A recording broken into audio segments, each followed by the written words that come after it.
Le carton invité du Déj Matinal Info s'intéresse ce matin au sport avec les éliminatoires de la CAN Maroc 2025. Et pour en parler, je suis avec Besogé John William Somda, le chef du desk sport de True TV et Watt FM. Bonjour et bienvenue John. Bonjour Serge. Un petit déj avec nos téléspectateurs et auditeurs et justement on va parler de cette qualification de nos étalons. À chaud, vous avez suivi ce match retour. Quelle a été votre appréciation? Je pense que c'est un match qui est resté dans la même dynamique que lors du match aller. Il fallait donc gagner malgré les importants changements qui avaient été opérés donc dans le 11 de départ par Brahma Traoré. C'est quasiment 50% de l'effectif qui a débuté donc jeudi dernier à Abidjan au stade olympique Alassane Ouattara, qui a été donc changé. Mais cela n'a pas empêché les étalons donc de gagner et de confirmer leur qualification. Une qualification que tout le monde voyait. Il aurait été quand même impensable de voir cette équipe du Burundi l'emporter. Alors on se souvient au match aller, on était à 4-1, cette fois-ci 2-0. Est-ce que ça reflète justement la physionomie du match que l'on avait vu précédemment? Non, les matchs se suivent mais ne se ressemblent pas forcément. Lors du match aller, on gagne 4-1, mais on encaisse la 3e minute, on revient dans le match. Et lors de ce match retour, on gagne 2-0, mais on marque dès la 5e minute. Donc vous voyez que les scénarios ne sont pas les mêmes, mais ça reste toujours, je dirais, un match opposant donc une équipe sûre de son fait à une équipe qui avait surtout envie de se faire valoir. Il ne faut pas oublier que les Burundais ont trouvé la transversale et ont surtout trouvé un Farid Ouedraogo quand même en très grande forme. Donc je pense que c'est le meilleur qui a gagné sur les 90 minutes d'hier, et sur l'ensemble de ces deux rencontres, c'est le meilleur qui s'en est sorti. Ces deux matchs aller et retour avec le Burundi, ça reflète aussi une certaine particularité. C'est ce retour du capitaine Bertrand Traoré ou aussi de Issoufou Dayo. Comment est-ce que vous appréciez ce retour-là? Je pense que leur mise à l'écart n'avait jamais été appréciée. Vous vous en souvenez certainement. Sur le plateau d'une autre émission, j'avais dit qu'il fallait réintégrer ces jeunes-là. Je pense que aussi bien pour le match aller que pour le match retour, on a vu que l'équipe des étalons était en parfaite symbiose avec ces deux. Vous avez vu sur le premier but de Dango lors du match aller, ils sont tous allés vers le capitaine. Et vous avez vu également hier, lorsque Issa Kaboré obtient un penalty, je pense que de façon naturelle, le ballon il est remis à Bertrand. Ça veut tout dire. Vous savez, ce serait un peu fort ce que je vais dire. Même dans un troupeau de moutons, il y a un leader. À plus forte raison, dans une équipe de football, il faut forcément un leader. Et ce leader, c'est Bertrand. Et justement, ce match retour, vous l'avez aussi dit tantôt, on a vu ces changements tactiques où il y a eu la non-titularisation de Bertrand Traoré et aussi de quelqu'un comme Dango. Qu'est-ce que vous en pensez? Non, c'est la preuve que le banc est profond. C'est la preuve que on peut se passer de Bertrand, on peut se passer de Dango, on peut se passer de Franck, on peut se passer de Sacha Bansé, sans que cela n'entame quelque peu la cohésion du groupe. Je pense que c'est un très bon signal. C'est la preuve également que, contrairement à ce que certains pouvaient penser, l'équipe des étalons, ce n'est pas seulement les 11 titulaires, mais c'est également un banc capable de prendre la relève. C'est vrai qu'on a beaucoup souffert hier, surtout après donc, le premier but, mais c'est tout à fait normal. Je disais tantôt, l'équipe du Burundi n'avait rien à perdre. Se faire battre par les étalons, n'est absolument en rien, je dirais, donc réducteur. C'est tout à fait normal. C'est le contraire qui aurait été un problème quand même. Non-titularisation de Bertrand Traoré ou de Dango Ouattara, mais il y a aussi eu l'absence d'Hervé Kofi remplacé par Farid. Comment est-ce que vous avez trouvé? Au pied levé par Farid. Je pense qu'on avait été, certains observateurs avaient été très, très durs envers Farid, surtout après donc, la CAN au Cameroun, mais je pense qu'il a prouvé que depuis là, il avait suffisamment emmagasiné en termes d'expérience, en termes de confiance en soi. Et il a prouvé cela hier. Je pense que sans un Farid à ce niveau, hier, on ne parle pas de victoire aujourd'hui, on parle de comment faire pour gagner le prochain match afin de se qualifier. En match aller, comment est-ce que vous avez aussi apprécié cette performance étincelante de Dango Ouattara? Non, je pense qu'il revient à son meilleur niveau. Il avait un peu disparu, du fait certainement à une accumulation de fatigue, quelques pépins physiques, mais Dango revient à son meilleur niveau. Le second but qu'il marque, c'est du Dango tout craché. Donc je pense qu'il faut lui accorder encore un peu de temps afin qu'il revienne au top niveau, celui qu'on a vu donc entre fin 2021 et 2022. Il en a les moyens. Il faudrait également que nous ayons la patience de laisser revenir tranquillement. Et je pense que c'est du bon augure pour les étalons. C'est vrai qu'ils sont qualifiés. mais qui doivent encore lutter la première place du groupe avec le Sénégal. C'est très important, être premier du groupe. Justement, on parle de qualification. Déjà, quels sont les enjeux? Vous parliez de tout faire pour montrer qu'on a la première place du groupe. Quels sont les enjeux? Il faut gagner, puisque la qualification est déjà acquise. Il faut gagner les matchs. Et puis, je pense que c'est quand même pas la première fois que le Burkina se qualifie avant le terme. Pour la CAN précédente, ça avait été le cas. Pour la CAN 2012, ça avait été le cas. Pour la CAN 96, ça avait été également le cas. Donc on est un peu habitué. Il faut juste terminer premier. Ça aide au niveau donc des indices pour donc déterminer les têtes de chapeau. Voilà, c'est très important. Ça évite quand même... Quand vous dites ça aide au niveau des indices, est-ce que ça permettrait d'éviter un certain nombre d'équipes? Ou dès le premier tour, oui. Si on a la chance, par exemple, de se retrouver en fin de qualification, en fin de compte, dans le chapeau numéro 1, par exemple, on est certain d'éviter le pays organisateur de le premier tour, d'éviter donc, on va dire, les grosses pointues. C'est très important parce que parfois on retrouve de grosses équipes dans le chapeau 3. C'est la raison pour laquelle vous retrouvez des fois des groupes où forcément un grand doit tomber. Ça aide à mon avis et ça protège. Participation des étalons à une phase finale de la Coupe d'Afrique des Nations, c'est une habitude de les retrouver à ce niveau, mais jusqu'ici, nous n'avons pas encore percé au niveau de la finale pour le trophée. Ouais, mais on n'a joué qu'une seule finale. Et puis, il ne faut pas oublier d'où on vient également. Voilà, il ne faut pas oublier d'où on vient. La CAN pour nous, ça avait toujours été à la télé. C'est les autres qui partaient jouer, nous on regardait. On y est allé une première fois. Mais entre la première et la deuxième, il s'est passé 18 ans. Ensuite, après la deuxième, on a pris goût. On a commencé à y aller très régulièrement. Je pense que ça va venir. Il ne faut pas se mettre davantage de pression. Se dire que oui, parce qu'on va à la CAN chaque fois, on va gagner. Non. Parce qu'on va à la CAN chaque fois, on a envie de gagner, c'est vrai. Mais il faut se donner le temps, se donner les moyens de remporter cette CAN. C'est possible. Ce genre de coup, ça existe. La CAN 2012, la Zambie n'était pas favorite, mais elle l'a gagné. En 2017, le Cameroun n'était pas favori, mais le Cameroun donc l'a remporté. Pas besoin de vous parler de la dernière CAN, où après 3 matchs, je pense que personne n'aurait parié donc, sur les éléphants. Ça va venir, j'en suis persuadé. Peut-être pas avec cette génération-là, peut-être avec une autre. Mais moi, ce dont je suis convaincu, c'est qu'on finira par remporter cette CAN. Vous l'avez aussi dit, on vient de loin dans notre football. Quels ont toujours été les problèmes que nous avons rencontrés qui ont fait, on se souvient, à la CAN précédente en terre ivoirienne, on est allé un peu en catimini avec des bisbilles entre joueurs, avec la fédération et tout. Oui, mais les cas ne se ressemblent pas. Les cas ne se ressemblent pas. Et puis, moi, je vous dis clairement, si vous voulez aller loin en sport, cela découle forcément d'une volonté politique. Il fut un moment dans ce pays où aller à la CAN, ce n'était pas la priorité. Maintenant, ça n'est une. Vous imaginez un peu si les étalons dans ce groupe composé du Sénégal, du Burundi, du Malawi se font éliminer. Qu'est-ce qu'on pourra dire après? Aujourd'hui, aller à la CAN, c'est un impératif, c'est non négociable. D'accord? Ce qui s'est passé à la dernière CAN, ce n'est pas ce qui se passe d'habitude. C'était, on va dire, un problème conjoncturel. On a eu d'autres problèmes par d'autres CAN. Même si ce n'est pas la première fois qu'on se rend à une CAN à rang dispersé. On l'avait déjà fait en 2002, et avec le résultat que l'on sait. Donc je pense qu'il faut, cas par cas, essayer d'étudier les choses.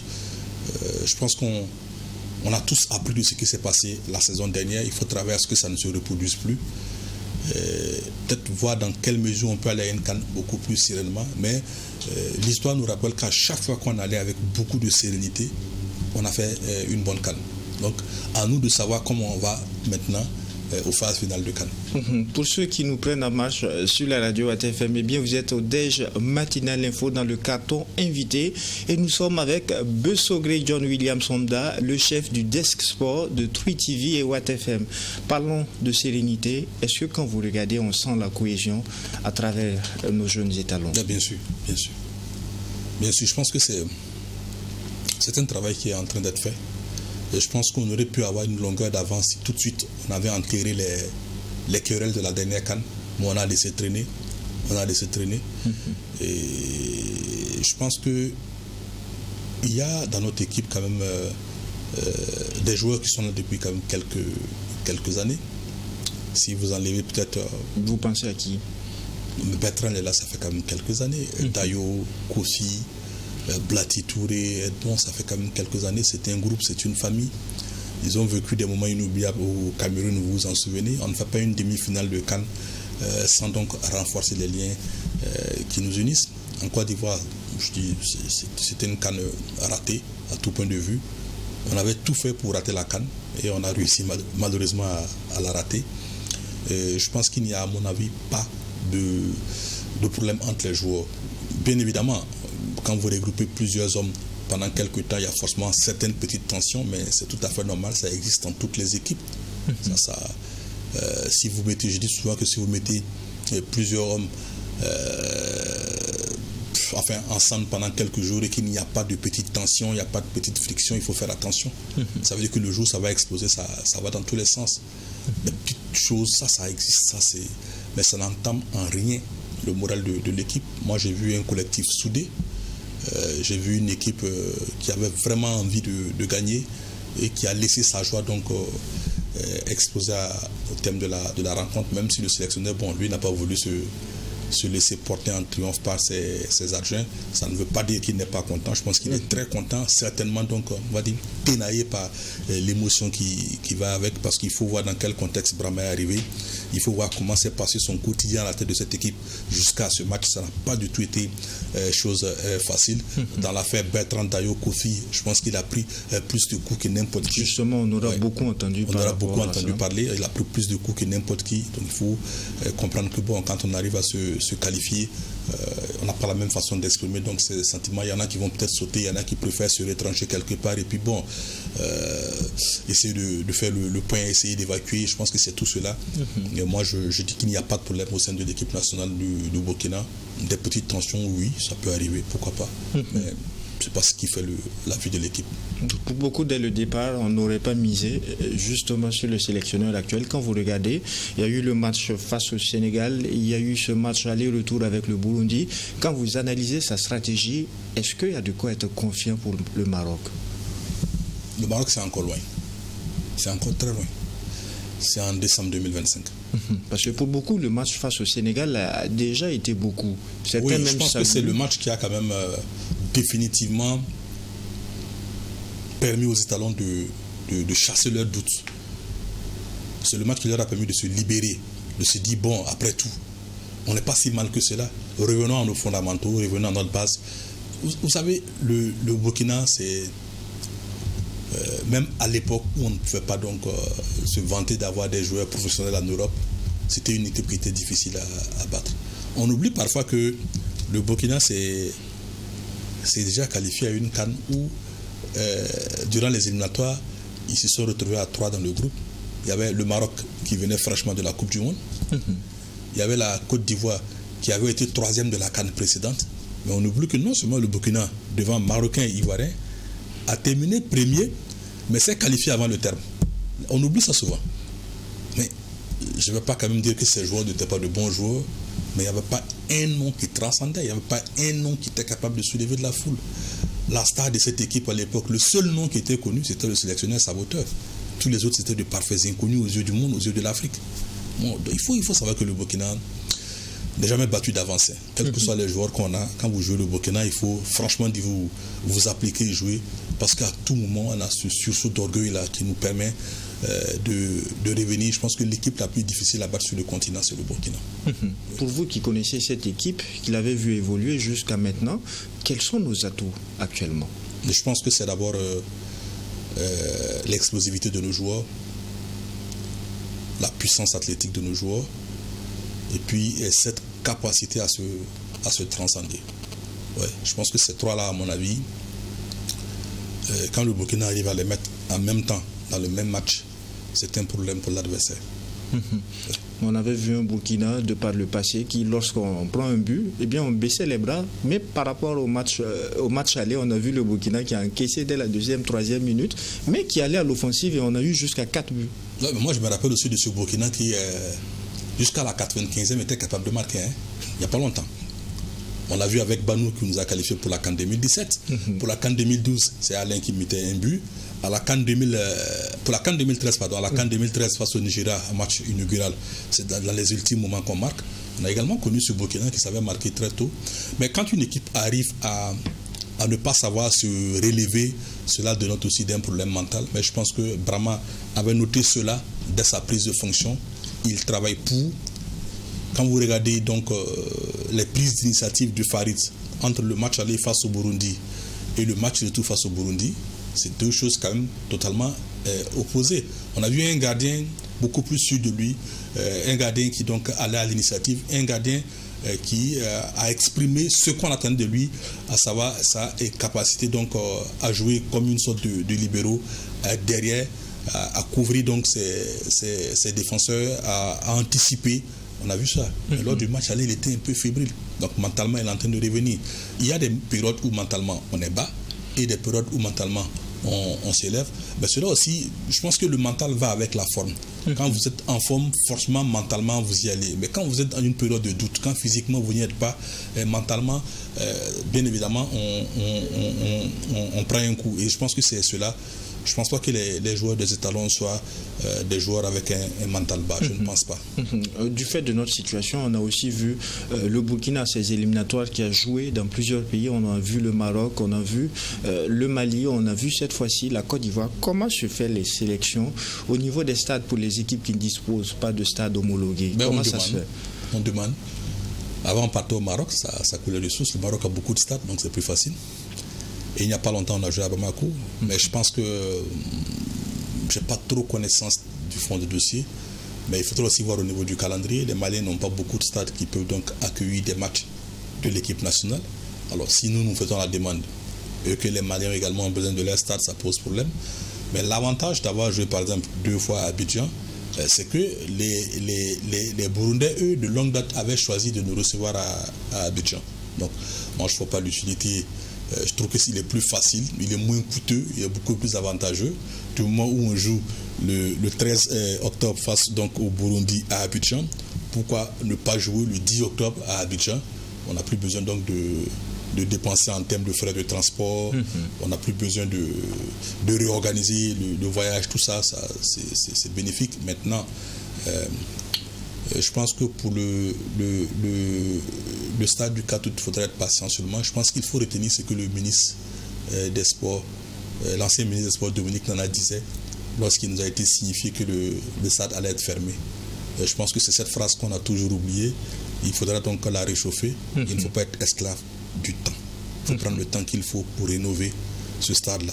Parce qu'il ne sert à rien de se précipiter, de nous livrer quelque chose qu'on va encore sanctionner dans 1 an ou 2 ans. Je pense qu'il faut accepter qu'on a besoin quand même de renouveler ce stade-là et le renouveler tranquillement sans se mettre une autre forme de pression, anticiper à chaque fois qu'on doit. De toute façon, ça ne va pas tarder. Moi, je reste persuadé que dans quelques mois, ce stade sera ouvert.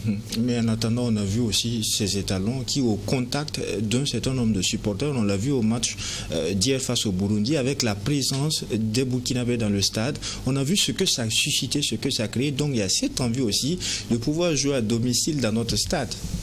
Oh, vous savez, pour nous qui avons eu la chance de suivre le match Guinée-Burkina lors de la CAN 98 au stade du 4 août, au coup de sifflet final, ne nous demandez pas ce qu'on a fait. Ouais. On a également descendu sur la pelouse, mais c'était à Ouaga. Donc pour moi, je pense que c'est pas lié au fait qu'on ait joué à Abidjan ou quoi. Mais en attendant, la polémique est en train d'enfler par rapport à cette situation des supporters qui ont déferlé. Les Ivoiriens, eux, ils n'ont jamais envahi un stade. Ils n'ont jamais envahi un stade. Descendre, ça c'est. Enfin, écoutez, on ne va pas faire toute une tonne pour ça. On a gagné, on est content, on est descendu, on a agressé personne, ça arrive. C'est pas normal. C'est pas normal, mais c'est des choses pour moi, je pense qu'il ne faut pas faire une tonne pour cette histoire. Les supporters sont contents que leur équipe se qualifie. Avant terme, eux, de quelle manière ils descendent. Après, ils rentrent chez eux. Les Ivoiriens n'ont jamais envoyé un stade. Donc pour vous, c'est une polémique qui n'a pas lieu d'être. Je pense qu'on n'a pas besoin de faire une tonne pour cette histoire-là. On sera sanctionné et puis c'est fini. Voilà, c'est tout. Moi, je pense qu'il ne faut pas tirer sur ça. Célébrons la qualification. Remettons-nous au travail parce que ce n'est qu'une étape. Il y a des challenges encore qui arrivent. Et puis, écoutez, c'est facile de dire que les supporters burkinabés ont envahi donc, la pelouse. Mais il faudra demander aussi à ceux qui ont organisé le match comment ils ont géré la sécurité. Voilà, ça compte aussi à ce niveau-là quand même. Justement, encore par rapport à cet incident où les supporters burkinabés ont envahi la pelouse du stade ivoirien, il y a aussi ces sanctions dont on parle. D'aucuns vont jusqu'à dire qu'il est possible que l'on retire la victoire aux étalons pour rejouer. Pourquoi? Qu'en est-il exactement? Est-ce que c'est des sanctions pour rejouer quoi? Au plan économique ou bien on pourrait retirer la victoire aux étalons? La question se Retirer pose. quelle victoire? En termes de sanctions, qu'est-ce qui est prévu lorsqu'on a un tel incident? Ben, j'ai jamais vu ce genre de choses. J'ai jamais vu ce genre de choses. J'ai jamais entendu parler. Moi, c'est la première fois que j'entends parler de ça du reste. Et retirer quoi? Cette victoire-là? Mais quand l'incident de la sorte, qu'est-ce qui est prévu en termes de sanctions? Est-ce que c'est la faute aux supporters si le Burundi a perdu? Ouais, est-ce que quand on jouait, les étalons et les supporters sont descendus sur la pelouse, ça n'a rien à voir avec le résultat acquis sur le terrain? On sera sanctionné, on va payer l'amende et puis on va circuler. On va même, je pense que le commissaire au match fera son rapport. Il va donc certainement énumérer les failles qui ont contribué à l'envahissement du terrain. Si c'est la sécurité qui a failli, ben, la sécurité également aura à répondre. Mais ça n'a rien à voir avec cette histoire de... Ça me fait rire quand même retirer des points. Non. Donc il n'y a pas à s'inquiéter par rapport à cela. Non, pourquoi faire? Et puisqu'on parle des éliminatoires de la CAN où les étalons sont déjà qualifiés, il faut aussi parler du championnat national qui a repris et qui avance. La deuxième journée a eu lieu vendredi dernier entre les électriciens et les militaires. Comment est-ce que se déroule ce début? Est-ce que cette fois-ci on est sûr d'aller sans qu'il y ait interruption? Parce que vous voyez quelqu'un qui va s'amuser à interrompre le championnat? Non, il n'y aura pas d'interruption. Je pense que c'est fini ça. Je ne dis pas qu'il n'y aura plus jamais de crise, mais pour ce qu'on a pu voir l'année dernière, c'est fini. Ouais, c'est fini. Et durant cette deuxième journée, se termine cet après-midi, avec Asfa Eston notamment. Mais je pense que c'est un championnat qui sera également indécis. La preuve, les recrutements les plus clinquants ne sont pas forcément ceux qui donnent les résultats. C'est l'USFA qui n'a pas encore gagné. 2 matchs, 1 défaite et 1 nul. Un recrutement ambitieux, haut de gamme je dirais, mais ça ne donne pas pour l'instant. Le champion en titre, la S1, joue son 2e match ce soir face à l'Asfa Inenga, qui elle aussi a montré de l'ambition, donc je pense que ce serait intéressant. Non, je pense que cette saison-là, c'est la saison donc de la relance, de la redynamisation. Et personne n'a envie d'arrêter. Je pense que ça fait du mal à tout le monde. Joueurs, dirigeants, cadres, supporters, ça fait du mal à tout le monde la crise de l'année dernière. Et je pense qu'il faudrait encore de nombreuses années pour qu'on assiste à pareilles choses, parce que ce n'était pas du tout beau. On connaît aussi ce qui avait suscité ces problèmes que l'on a connus. Est-ce que cette fois-ci, on peut être enthousiasmé aussi quand on pense au championnat des petites catégories? Non, je pense que ce qui est arrivé l'année dernière, à mon avis, les gens n'avaient pas voulu résoudre le problème. Certaines personnes donc étaient bien dans cette crise. À la limite, ça les arrangeait. Sinon, moi, je ne vois pas en quoi organiser un championnat des petites catégories peut donc bloquer toute une saison. Voilà, il ne faut pas renvoyer ça sur la faute des enfants. Donc pour cette année, on aura le championnat des petites catégories? Non, je pense qu'on aura le championnat des petites catégories. Il ne faut pas oublier qu'on ne sort pas d'une crise, celle qu'on a connue aussi facilement. Il y a beaucoup de choses à régler. Et pour les informations que j'ai pu glaner, le nouveau comité exécutif est à pied d'œuvre. Déjà, parvenir à relancer le championnat, ça a été quand même... Il faut les féliciter pour ça, parce que ce n'était pas du tout évident. Ce n'était pas du tout, vraiment pas du tout évident. Ils sont arrivés. Les juniors doivent partir donc incessamment au Togo pour le tournoi IFOAB qualificatif. Il y a les locaux qui doivent jouer en décembre. Les seniors donc viennent de se qualifier. La Ligue 2 reprend carrément en début du mois de novembre. Donc je pense qu'ils sont en train de tout mettre en place. Et ça devrait, à mon avis, pouvoir aller. Je pense qu'il faut avoir confiance en cette équipe-là. Vous ne pouvez pas avoir un comité exécutif de la fédération avec des présidents comme Kassoum Traoré de Tenakro, Raimo Traogo de Raimo, Papi qui fait de très belles choses avec les petites catégories, et puis le colonel-major, donc le président qui est tout disposé et disponible. Je pense que ça devrait aller. Il faut plutôt les accompagner C'est vrai, on est inquiet, on s'est dit, est-ce que l'argent ne viendra pas encore poser de problème? Non, l'argent ne viendra pas causer de problème, ça j'en suis persuadé. Parce que lors de la première conférence de presse du colonel-major, qu'est-ce qu'il a dit? J'ai été envoyé par qui vous savez. Est-ce que vous croyez que qui vous savez peut envoyer un président à la FBF et puis ne pas donner les moyens afin qu'il réussisse, afin qu'il assainisse le milieu, afin qu'il redynamise notre football? Moi, je n'y crois pas et je pense que jamais on a eu l'opportunité de développer notre football comme cette fois-ci. On est bien parti pour que ça marche. Toute dernière question, développer notre football, on a parlé des infrastructures sportives, la nécessité du stade du K-Tout, mais on a vu cette ambition que l'équipe dirigeante a actuellement de procéder à la construction de nouveaux stades. Et on entend parler de construction d'un stade à Bobo-Dioulasso et aussi à Ouaga. Quelle est votre réaction par rapport à ça? Je pense que c'est bien, je ne sais pas ce qu'on attendait depuis longtemps. Comment vous pouvez comprendre qu'un pays qui se dit donc pays de football ne dispose que d'un demi-stade? Je ne veux pas dire parce que le cas tout est fermé. Donc pour moi, c'est un demi-stade. On n'a pas de stade. C'est ça la réalité. Une ville comme Bobo n'a pas de stade. C'est impensable. C'est incroyable. Moi, une anecdote assez rapidement. J'ai rencontré il y a quelques années un ressortissant d'un pays de l'Afrique centrale. Et quand il est arrivé, la première chose qu'il a cherché à voir, c'est le stade Wembley, parce que son père lui en parle tous les jours. Il veut voir le stade Wembley. Alors, l'occasion faisant de larron, on a eu un déplacement donc à Bobo et je l'ai amené au stade Wembley. Quand il est rentré au stade, il était tout dessus. Il m'a dit donc c'est pour ça que mon père m'emmène tous les jours. Le stade Wembley est très connu, très célèbre, mais regardez ce que c'est. Ce n'est pas un stade. Il faut donc un stade à Bobo. Il en faut encore peut-être à Ouaga, j'en sais rien, mais à Bobo, il faut obligatoirement un stade à Bobo. C'est impensable, inimaginable de croire que pour ce que Bobo représente pour le football, je dirais même de façon générale pour le sport burkinabé, qu'il n'y a pas un stade aux normes à Bobo-Dioulasso. C'est une anomalie que les dirigeants actuels sont en train de corriger et je pense qu'il faut les encourager pour cela. John William Somda, merci d'avoir répondu à l'invitation du DH Matinal Info. Merci. On espère vous avoir sur d'autres thématiques en lien avec le sport justement. Twi TV, la télé interactive.